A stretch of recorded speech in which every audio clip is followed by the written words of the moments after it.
नमस्कार, सरोकार संवादमा यहाँलाई स्वागत छ। म श्रीकृष्ण नेउपाने। मुलुक कोभिड-19 ले आक्रान्त भइरहँदा यति बेला नेपालमा पछिल्लो समय चाहिँ सामाजिक समस्या देखिन थालेको छ। लाग्छ कोरोना संक्रमित ठुलै अपराधी हुन् र उनीहरूलाई छिछि दूर गर्नुपर्छ भन्ने मानसिकताले गाउँघर मात्र नभएर शहर अनि सभ्रान्त भनिएका परिवारहरूबाटै यस्ता किसिमका घटनाहरू घटिरहँदाखेरि कोरोनासँग हामी जसरी लडिरहेका छौँ यो लडाईँ कमजोर हुँदै जाने देखिन्छ। किनकि अबको केही वर्षसम्म कोरोनाको औषधि आउन सक्दैन भनेर WHO ले भनिरहँदाखेरि यस्तो अवस्थामा भोलि जो कोही पनि कोरोना संक्रमित हुन सक्ने अवस्था देखिन्छ। तपाईँ हाम्रो घरमै पनि कोही परिवारका सदस्य संक्रमित हुनुभयो भने उहाँलाई हामीले कस्तो ट्रिट गर्ने, आजैबाट हामी तयारी अवस्थामा रहनुपर्छ। तसर्थ भ्याक्सिन नबनुन्जेलसम्म हामीले हाम्रो शारीरिक प्रणाली जुन हाम्रो यो रोगसँग लड्न सक्ने क्षमता छ त्यसलाई अभिवृद्धि गर्नुको अर्को विकल्प देखिँदैन। र यसका लागि हामीले हाम्रै घर आँगनमा पाइने जडीबुटी, हाम्रो भान्सामा पकाइने खानेकुराहरूको व्यवस्थापनलाई मिलाउन सक्यौँ भने हामीले हाम्रो रोग प्रतिरोधात्मक क्षमता वृद्धि गर्न सकिन्छ भनेर चिकित्सकहरूले भनिरहेको सन्दर्भ छ। तसर्थ अहिले पछिल्लो समय धमाधम संक्रमितहरूको सङ्ख्या बढिरहँदाखेरि निको भएर घर जानेहरूको सङ्ख्या पनि उल्लेख्य देखिन्छ। मृत्युदर निकै न्यून देखिन्छ। तसर्थ यस्ता किसिमका बिरामीहरूले कस्तो औषधि सेवन गरिराख्नु भएको छ, उहाँहरूलाई के औषधि खुवाइन्छ भन्न चाहिँ भनिन्छ कोरोनाको अहिलेसम्म औषधि नै निस्किएको छैन, तर पनि मानिसहरू उपचार पछाडि निको भएर घर जानुभएको छ। तसर्थ यस्ता किसिमका बिरामीहरूले कस्ता किसिमका औषधिहरू उपयोग गरिराख्नु भएको छ, कस्तो किसिमको खानेकुराहरू खानु भएको छ, यी कुराहरू जान्नु जरुरी छ। यस अर्थमा पनि किनकि यति बेला धेरै अस्पतालहरू कोभिडका बिरामीले भरिएका छन् र लक्षण नदेखिएका, कम लक्षण देखिएका बिरामीहरू घरमै आइसोलेसनमा बसेर उपचार गर्नुपर्ने अवस्था छ। र यो अवस्थामा मैले, तपाईले र हामी सबैले मिलेर सद्भाव माया बाँड्न सकेनौँ भने यो महामारी विरुद्ध लड्न असम्भव छ। तसर्थ आज हामी आयुर्वेदिक पद्धतिबाट कसरी यसको निदान गर्न सकिन्छ, वैकल्पिक प्रणाली, उपचार प्रणाली के हुन सक्छ, यी र यस्तै विषयमा छलफल गर्दैछौँ। र यसका लागि आज मसँग हुनुहुन्छ राष्ट्रिय आयुर्वेद अनुसन्धान तथा तालिम केन्द्रका निर्देशक डाक्टर राम आधार यादव र उहाँको केन्द्रमा पनि अहिले कोभिड-19 का बिरामीहरू भर्ना गरिएका छन्। त्यहाँ पनि उपचार पछाडि निको भएर घर जानेहरूको सङ्ख्या ठुलो छ। उहाँहरूले त्यहाँ पुगेका कोभिड-19 का बिरामीहरूलाई कस्तो उपचार गर्दै हुनुहुन्छ, उनीहरूले कस्तो औषधि खाँदैछन्, यी र यस्तै धेरै विषयमा आज हामी छलफल गर्दैछौँ। यसका लागि आज मसँग डाक्टर यादव उपस्थित भइसक्नु भएको छ। डाक्टर यादव नमस्कार, स्वागत छ यहाँलाई। धन्यवाद। मैले पृष्ठभूमिमा धेरै कुराहरू लगभग सुनाएँ। आज हामी यिनै पृष्ठभूमिमा रहेर नै कुराकानी गरौँ। जस्तो यहाँको अनुसन्धान केन्द्र जुन कीर्तिपुरमा छ त्यहाँ पनि कोभिड-19 का लागि एउटा अस्पताल खडा गरिएको छ हैन? नेपाल सरकारले यो कोभिड सुरु हुने बित्तिकै हाम्रो राष्ट्रिय आयुर्वेद तथा अनुसन्धान तालिम केन्द्रलाई एउटा कोभिडको ए लेभलको हस्पिटल बनायो र त्यस अनुरूप हामीले त्यहाँ अहिले आइसोलेसन्समा हामी 200 को हाराहारीमा पेसेन्टहरूको लागि बेडहरू व्यवस्था गरिसकेछौँ र म्याक्सिमम हामी 170 जनासम्म पेसेन्ट राखेर उपचार गरिरहेको र धेरै जसो पेसेन्टहरू डिस्चार्ज हुने क्रममा, आउने जाने क्रम जारी नै छ, तर उपचार सम्भव भइरहेछ। त्यति प्यानिक हुनु पर्दैन। यो कोरोना भाइरस भनेको है एउटा नयाँ प्रजातिको भाइरस हो। कोरोना ग्रुपकै नोभेल कोरोना भाइरस हो यो, र यसले सामान्य लक्षणदेखि लिएर कहिलेकाहीँ गम्भीर प्रकृतिको श्वास प्रश्वास सम्बन्धी लक्षण उत्पन्न गर्न सक्छ। तर यो रोगले प्यानिक हुनु आवश्यक हुनु पर्दैन। इजिली हामी म्यानेज गर्न सक्छौँ, तर हामीले सचेतना ल्याउनु एकदमै जरुरी छ। नेपाल सरकारले जारी गरेको गाइडलाइन अनुसार हामीले यसलाई पक्कै नै कन्ट्रोल गर्न सकिन्छ। र कृष्णजी, तपाईँले भनेअनुसार अहिलेको अवस्थामा कोरोनाले गर्दा मान्छेले साइकोलोजिकल असर, मनोवैज्ञानिक असर ठुलो परेछ। यसले गर्दा हामी कोरोना विरुद्ध युद्ध हार्न सक्छौँ। त्यसैले सबैजना एउटा मनोबल उच्चका साथ हामी कोरोनाको विरुद्धमा लडाइँ लड्नुपर्छ र यसमा व्यक्तिगत मान्छेको साथसाथमा समाजले, नागरिक समाजले र पुरै सिङ्गो देशले हात उमालो गरेर हामी यो कोरोना विरुद्धको अनसिन जुन युद्ध चलिरहेछ त्यसलाई सजिलैसित जित्न सक्छौँ। मलाई आशा छ र त्यति हामीले धैर्यताको साथ अहिले प्यानिक हुनु हुँदैन र अहिले प्यानिक भयो भने पक्कै नै अरू रोगले पनि हामीले सताउँछ। साथसाथ कोरोनाको साथसाथमा अरू रोग पनि यसको कारणले एग्रिभेट हुन्छ, स्ट्रेसले गर्दा अरू लक्षण पनि देखा पर्छ। साथसाथैमा कोरोनाको लक्षण पनि देखा पर्न थाल्छ। हामीले भनेपछि कोरोनासँग त्रसित हुन थाल्यो, कोरोनासँग डराउन थाल्यो भने त्यो डरले कोरोना नभएर पनि अरू रोगहरू त आउँछ। भोलि अरू रोगका कारण फेरि कोरोनाले थप अट्याक गर्न सक्ने सम्भावना छ। तसर्थ हामी एकदम कुल काम शान्त भएर होइन बस्यो भने यसबाट चाहिँ यसलाई परास्त गर्न सक्ने अवस्था रहेछ। ठिक छ, यहाँको केन्द्रमा पुगेका बिरामीहरू झन्डै 60-70 जना उपचार पछाडि घर गएको मैले 100 भन्दा प्लसै छ। 150 जना अहिलेसम्म हामी उपचार गरेर घर पठाइसकेका छौँ। भनेपछि आयुर्वेदिक पद्धतिबाट पनि यसको उपचार सम्भव छ भनेर यहाँहरूले पुष्टि गरिसक्नुभयो। आयुर्वेदिक औषधि कसो छ भने यो मैले अघि नै भने कि कोरोनामा एसिम्प्टोमेटिकदेखि लिएर माइल्ड सिम्पटम कसैलाई मोडरेट सिम्पटम एकदम थोरै पर्सेन्टेजमा मात्रै सिभियर सिम्पटम्स देखा पर्छ। त्यस्तो अवस्थामा हामीले आयुर्वेदिक औषधिहरूबाट पनि सजिलैसित म्यानेज गर्न सकिन्छ, आहार विहारबाट पनि म्यानेज गर्न सकिन्छ। त्यसैले हामी कहाँ जुन पेसेन्टहरू एसिम्प्टोमेटिक माइल्ड सिम्पटम्सको लागि केसहरू आएको पेसेन्टहरू हुन्छ र त्यो पेसेन्टहरूलाई हामी जुन आफ्नो आयुर्वेदमा वर्णित औषधिहरू जुन कोरोनासित लड्ने औषधिहरू मिलाएर दिँदा मलाई त लागिरहेछ कि पेसेन्टहरू फास्ट रिकभरी भइरहेछ। 7 दिनको अवधिमा 7 दिनको अवधिमा हामी पिसिआर टेस्ट गराउँदा नेगेटिभ देखा परिरहेछ पेसेन्टहरूमा। त्यसैले यो एउटा उत्साहजनक पनि चिज हो। त्यसैले प्यानिक हुनु पर्दैन, आतिनु पर्दैन। कोरोनालाई सजिलैसित हामी जित्न सक्छौँ। भय त्रासमा बाँच्नु मात्र यो कोरोना भनेको यस्तो भाइरस रहेछ जस्तो नयाँ भाइरस होइन। अब यो भाइरस लागिसके पछाडि त्यो भाइरससँग ट्याकल गर्न सक्ने हाम्रो शरीरको क्षमता छ कि छैन, त्यो क्षमतालाई अभिवृद्धि गर्न सकियो भने चाहिँ यो भाइरससँग हामी लड्न सक्ने रहेछौँ भनेर बुझ्नु पर्यो। एक्ज्याक्टली कृष्णजी, के कसो हुँदो रहेछ भने सबैलाई हामी यहाँ पनि आफ्नै समाजमा आफ्नै परिवारमा कतिलाई कोरोना लाग्यो होला, कतिलाई होइन लक्षण देखा पर्यो भने मात्रै हामी ट्रेसिङको आधारमा मात्रै हामी पिसिआर गराउँछौँ। तर भित्रै धेरै जसोको पनि कोरोना हुन सक्छ, तर त्यो कोरोनाको लक्षण देखा परेछन्। किनभने त्यो के को कारण? इम्युनिटीको पावरको कारण, रोग प्रतिरोधक क्षमताको कारण। मान्छेमा इन्डिभिजुअल व्यक्तिगत रोग प्रतिरोधक क्षमता हुन्छ। त्यो रोग प्रतिरोधक क्षमताले त्यो भाइरस विरुद्ध लड्छ र भाइरसलाई किल गर्छ र भाइरसलाई एक्सपेल गर्छ शरीरमा। भनेपछि लक्षण नदेखिकन संक्रमित मान्छेले थाहै नपाइ आफै निको भएको पनि हुन सक्छ। धेरै जसो कोरोना पोजिटिभ भएर कोरोना लागेर त्यतिकै निको पनि हुन सक्छ। तर उसले अरूलाई सार्न सक्ने सम्भावना हुन्छ त्यस्तो अवस्थामा। तर यस्तो अवस्थामा के हामी भन्न चाहन्छौँ भने यो सबभन्दा कुरा इम्युनिटी पावरसित रिलेटेड, रोग प्रतिरोधक क्षमतासित जोडेको चिज हो। जब मान्छेलाई रोग प्रतिरोधक क्षमता राम्रो भयो भने कुनै पनि रोग लाग्दैन।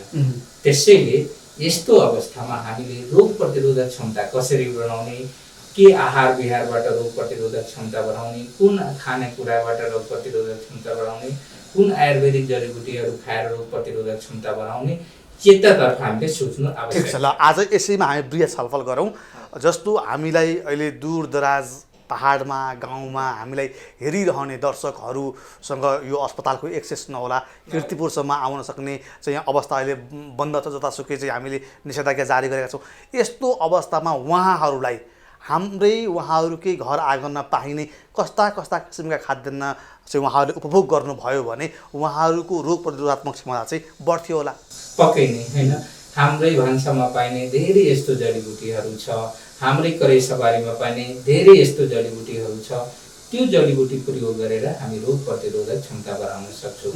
एउटा कुरा हामी अलिक 25-30 वर्ष पछाडि सोचौँ न, होइन, जब यो मेडिकल साइन्स त्यति डेभलप थिएन, त्यति रोगहरूको विरोधमा भ्याक्सिन डेभलप भएको थिएन, होइन, त्यति बेला पनि त हामीले आफ्नै जडीबुटीबाट आफ्नै करेसाबारीमा पाइने जडीबुटी आयुर्वेदिक औषधिहरू प्रयोग गरेर हामी रोग प्रतिरोधक क्षमता बढाउँछौँ। त्यसले गर्दा हाम्रो नेपाली समाजहरू डिफ्रेन्ट धेरै थरीको रोगसित लड्ने रोग विरोधसित लड्ने क्षमता थियो। तर अहिले पनि हामीले सहरीकरण बढी भयो, हामीहरू करेसाबारी छैन। तर तपाईँले जुन जसो भन्नुभयो दूरदराजमा बसिरहेको मान्छेहरू हस्पिटलको एक्सेस छैन, त्यस्तोमा अहिले गाउँ गाउँमा कोरोना भाइरसको लक्षणहरू पुगिरहेछ देखिरहेछ। त्यस्तो अवस्थामा एकदम इन्ट्रेस्टिङ कुरा तपाईँले गर्नुभयो। यस्तो कसैले आत्तिनु पर्दैन। सबभन्दा पहिले कसैलाई कोरोना लाग्यो भने होम आइसोलेसन्समा बस्ने, सरसफाइ मेन्टेन गर्ने, मास्क लगाउने, साबुन पानीले हात धुने र नेपालमै पाउने जडीबुटी उहाँहरूकै भान्सामा चाहिँ उहाँहरूकै करेसाबारीमा पाउने तराईमा जुन एउटा गुर्जो पाउँछ, सबै ठाउँमा गुर्जो लहरा हुन्छ हैन, रुखहरूमा चढ्ने लहरा हुन्छ, त्यो एभिडेन्टली प्रशस्त तराईमा पाउँछ। त्यो जडीबुटी गुर्जोलाई कुटेर त्यसलाई डाँठलाई कुटेर काढा बनाएर त्यसमा बेसार, अलि, सोठ, मरिच, पिप्ला हालेर काढा बनाएर उमाले खायो भने त्यसले गर्दा रोग प्रतिरोधक क्षमता बढ्छ। साथसाथैमा तराईमा त जताततै तुलसी पाउँछ। तुलसी हरेक घरकै आँगनमा हुन्छ र आँगनमा किन राखेछ भने रियलीमा त्यसको साइन्टिफिक रिजन पनि पूजा किन गरिन्छ, किन पानी खन्याइन्छ तुलसीमा बिहान भने त्यो उम्रियोस्, बडी फैलोस्, त्यसबाट टिपेर खानुपर्छ त्यो पात। र तुलसी जस्तो गुर्जो, बेसार, सोठ, मरिच, पिप्ला, जो सहिजन एउटा तराईमा पाइने, तपाईँ पनि तराईकै हुनुहुन्छ, एउटा ड्रमस्टिक सहिजन पाउँछ जुन हामी तरकारी खाउँछौँ, त्यसको पात पनि उबालेर खायो भने सजीवन हो, ड्रमस्टिक भन्छौँ हैन। त्यसको पातमा पनि एन्टिभाइरल प्रोपर्टिज देखिया छ हैन। त्यसको पात पनि हामी उबालेर खायो भने रोग प्रतिरोधक क्षमता बढ्छ हैन। त्यसैले यी औषधिहरू पनि तराईको मान्छेहरूले पनि सेवन गर्यो भने कोरोनासित हामी लड्न सक्छौँ। कोरोना विरुद्ध हैन शरीरको रोग प्रतिरोधक क्षमता बढाउन सक्छौँ। त्यस्तै पहाडतिर आउँदाखेरि जताततै अश्रो पाइन्छ। हामीले अश्रो एउटा खेतलाई हेर्न छेक्नको लागि, बार लगाउनको लागि प्रयोग गर्छौँ। त्यो अश्रोको पातलाई उबालेर खायो भने त्यसमा पनि काढा बनाउने बेलामा सोठ, मरिच, पिप्ला, बेसार हालेर खायो भने पनि यो कोरोना विरोध हुने लक्षण, कोरोनाबाट उत्पन्न हुने लक्षणहरूबाट सजिलैसित जित्न सकिन्छ।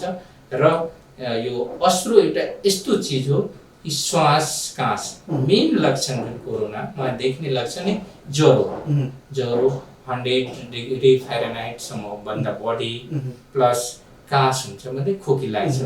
र अरू अलि सिम्टम्स बढ्दै गर्दाखेरि के हुँदो रहेछ भने सास फुल्ने र शरीरमा बडी एक, जिउ दुख्ने।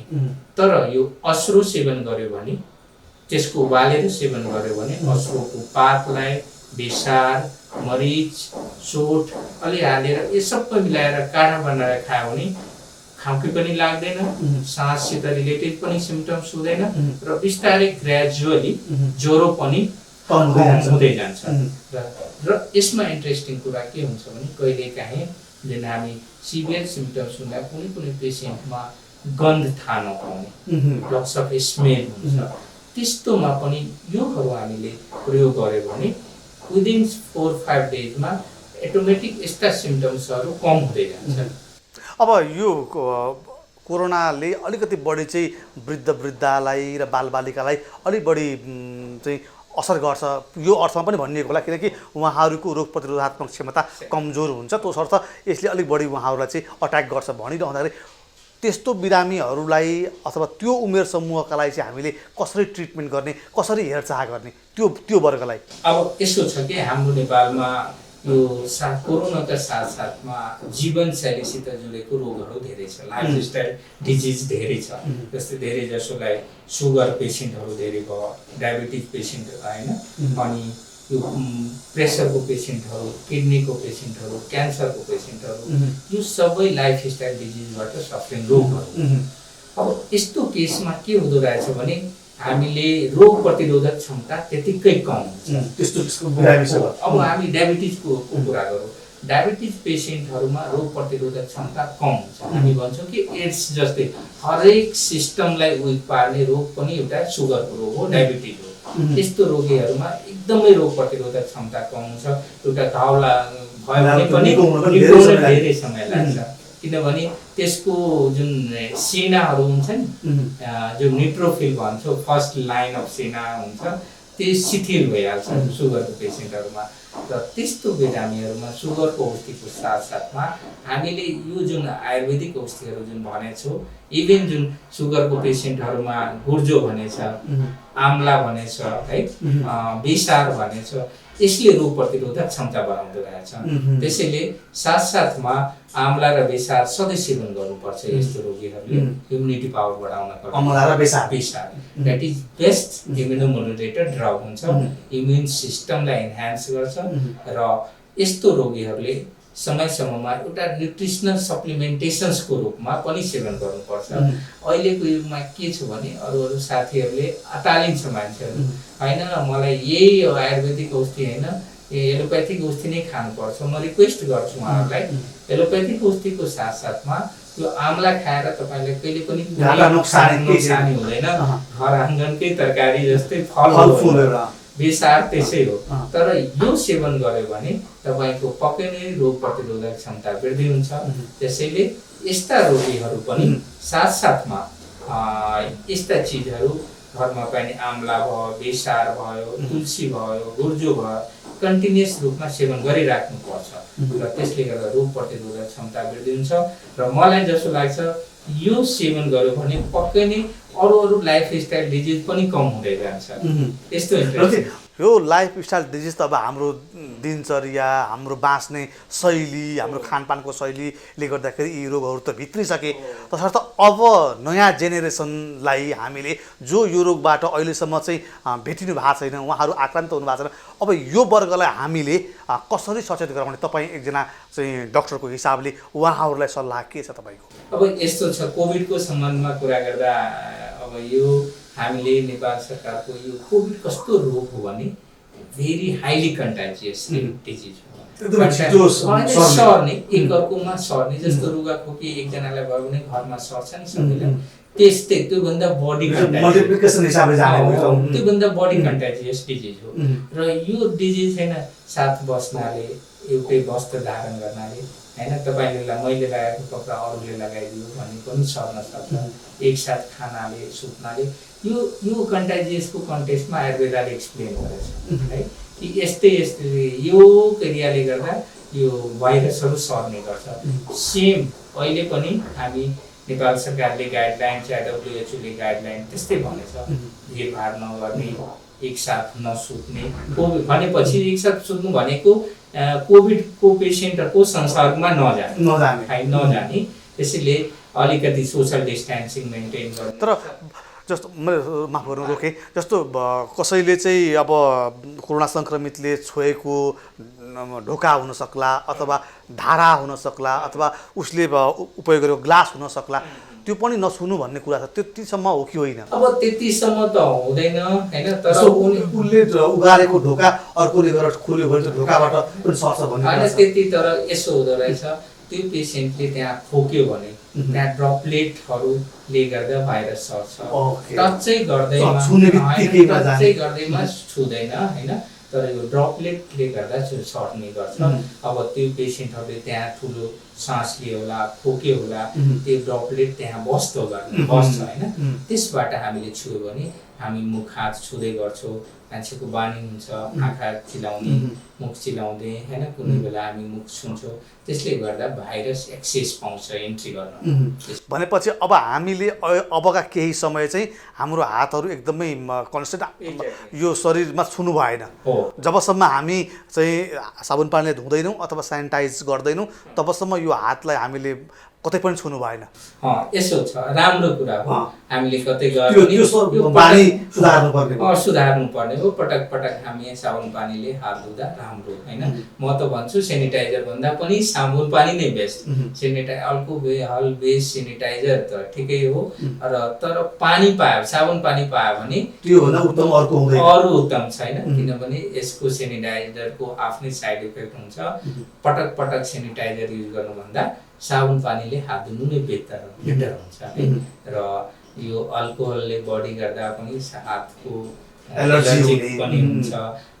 पछि हामी म आफैलाई पनि व्यक्तिगत अनुभव के छ भने डाक्टर साहब, जस्तो यो सेनिटाइज लगाएर हात गर्यो अनि आफैलाई फोहोर भयो जस्तो, च्यापच्याप भयो जस्तो, कतिखेर धुनु जस्तो एकदम अप्ठ्यारो त्यस्तो हुँदो रहेछ। त्यसले अब हाम्रो बजारमा पाइने सबै सेनिटाइजर अहिले त्यति WHO को मापदण्ड अनुसार पनि प्रिपरेसन्स गरेको छैन जस्तो देखिन्छ।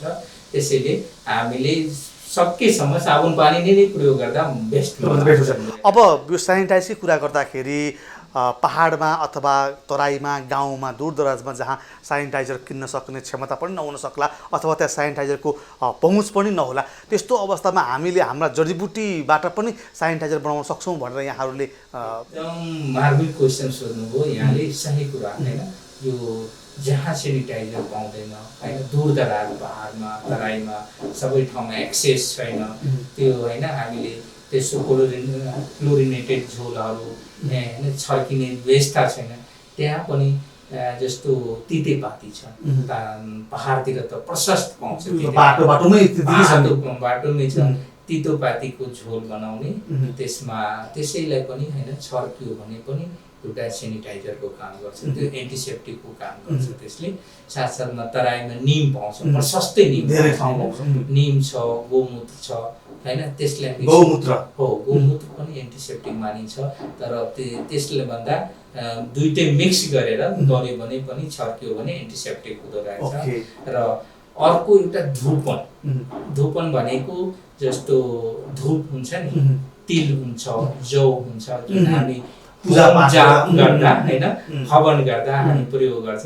त्यो धुवा पनि सर्ट अफ सेनिटाइजेसनको काम गर्छ, वातावरणलाई शुद्ध पार्ने। हामीले गर्ने हवन पनि त्यति बेलै वैज्ञानिक रहेछ, रियली एक्ज्याक्टली वैज्ञानिक रहेछ। र यो जुन पेन्डेमिक हामी भनिरहेछौँ नि, यो अहिलेको कन्सेप्ट पहिला पनि यस्ता पेन्डेमिक आउने गर्थ्यो। त्यसलाई त्यति बेला जनपदोध्वंस भन्ने गर्थ्यो कि जनपदोध्वंस। जनपद मीन्स मास, पब्लिक, ध्वंस मीन्स डिस्ट्रक्सन हुने। अनि मास रूपमा धेरै पब्लिकहरू मर्थ्यो त्यति बेला पनि। र यसको प्रमुख कारण नै वायु दूषित भएर हुन्थ्यो, मतलब हावा दूषित भयो नि, जल दूषित भयो, देश दूषित भयो, काल दूषित। देश भनेको भूमि, पर्टिकुलर एरिया दूषित भयो भने त्यस्ता जनपदोध्वंस हुन्थ्यो। र एउटा काल भने सिजनल, कुनै सिजनमा कुनै दूषित भयो भने पनि हुन्थ्यो। र वायु दूषित भनेको अहिलेको कन्सेप्ट अनुसार एउटा ग्लोबल वार्मिङले गर्दा हैन, इन्डस्ट्रियलाइजेसन्स बढी भयो हैन, त्यसले गर्दा पनि वायु दूषित भएर यो कोभिड जस्ता भाइरसहरू, अरू भाइरसहरू प्रोलिफरेसन भइरहेछ। र साथसाथले हामी प्रकृति भन्दा पनि अलिकति टाढा गइरहेछौँ। प्रकृति एन्टी भयौँ हामी, विपरीत गयौँ। प्रकृति प्रद खानेकुरा पनि हामी खाइरहेछौँ। त्यसले गर्दा पनि भाइरस हामीलाई एट्याक गरिरहेको छैन, भाइरस विरुद्ध लड्ने क्षमता हामीसित कम भइरहेछ।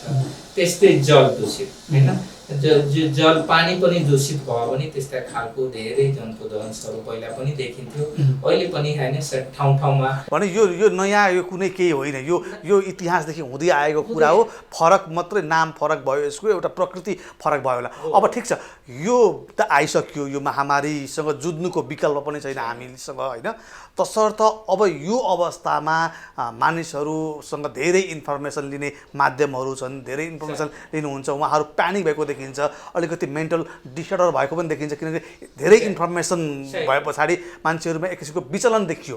अब हामीले यो महामारी विरुद्ध कसरी जुझ्ने अनि प्राकृतिक हिसाबले यसलाई कसरी सामना गर्ने?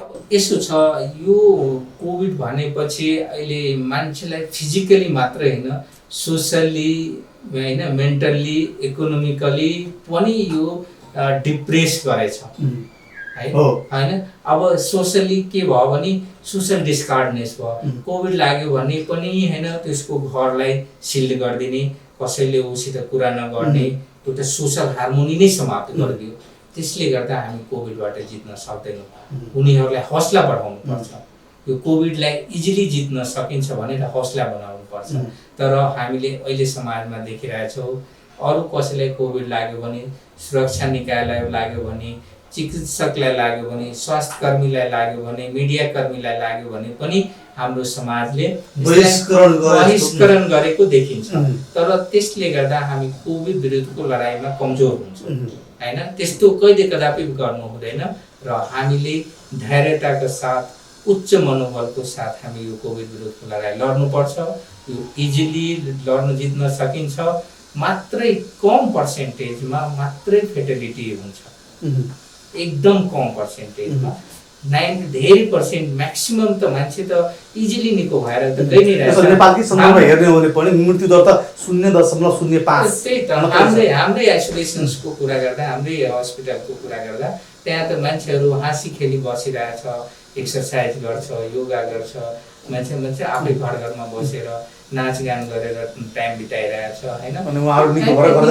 सर्टेन होइन मात्रै सिम्पली आयुर्वेदिक औषधि हामी दिएछौँ, निको भएर 7 दिन 10 दिनमा त उनीहरू। डाक्टर साहब, अब जस्तो अब हामीलाई सुनिरहने हेरिरहने दर्शकलाई जस्तो काठमाडौँ बाहिर आयुर्वेदिक अस्पताल कहाँ कहाँ छ, कुन कुन ठाउँमा उहाँहरूले सम्पर्क गर्न सक्नुहुन्छ यदि यस्तो खालको बिरामीहरूले? यसो छ कृष्णजी, हाम्रो नेपालमा आयुर्वेदको संयन्त्र एकदम ठुलो छ।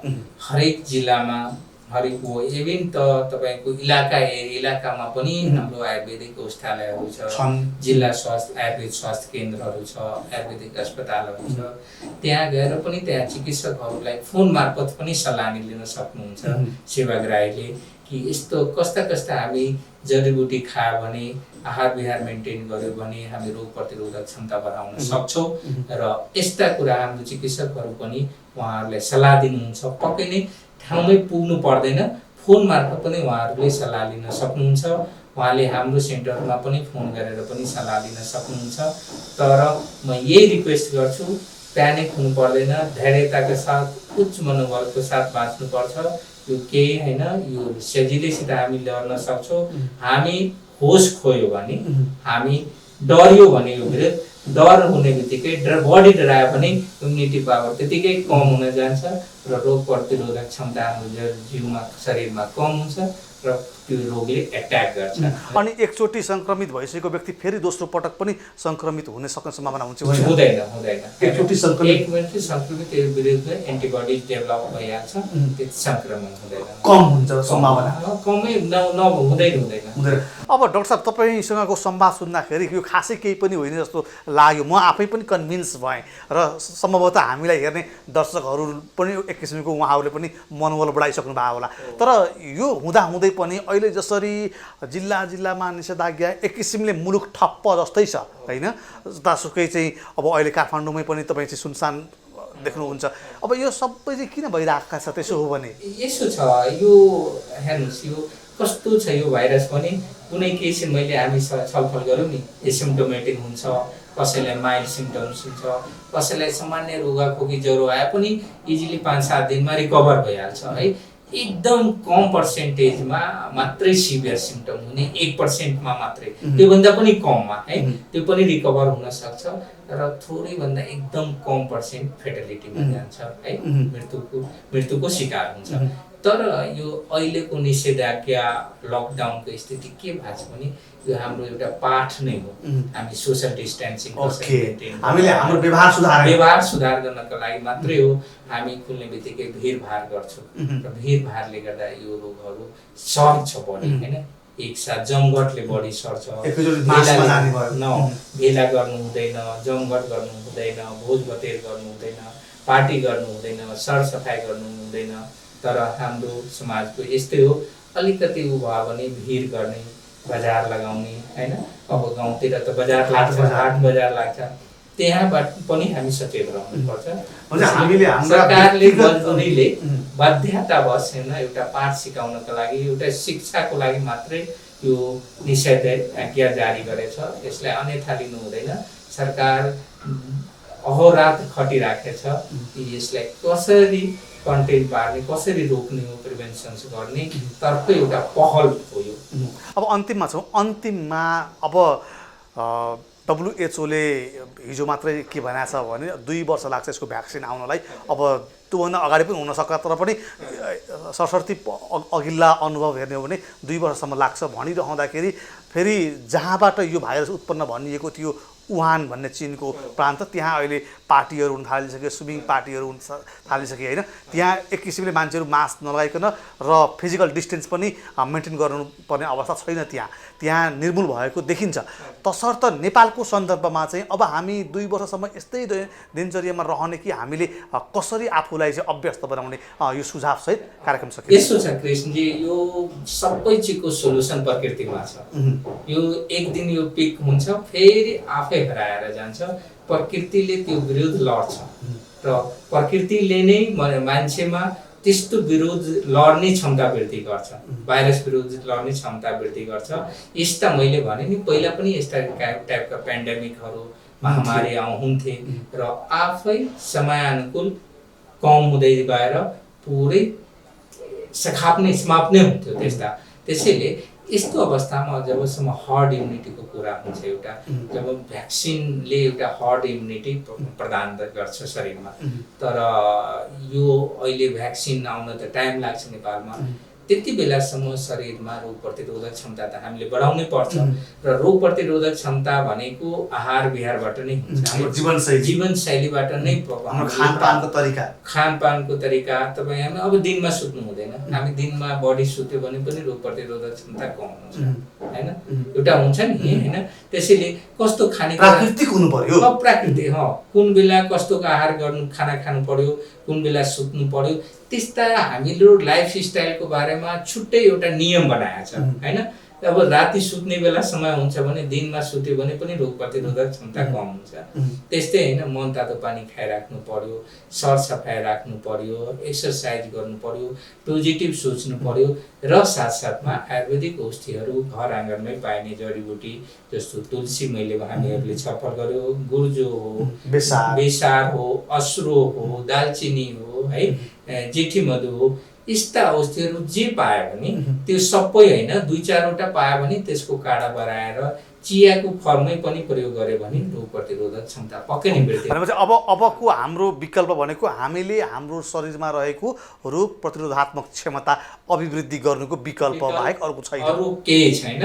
त्यही रोग प्रतिरोधक क्षमता बढाउने हो, सरसफाइ स्यानिटेसन्समा ध्यान दिने हो, मास्क लगाउने हो, त्यसबाट हामी रोगबाट प्रिभेन्सन, सकारात्मक सोच राखेर फिजिकल एक्टिभिटिजलाई अलि बढी सक्रिय राख्ने हो। हजुर, समय र संवादका लागि यहाँसम्म आइदिनु भयो डाक्टर साहब, यहाँलाई धेरै धेरै धन्यवाद।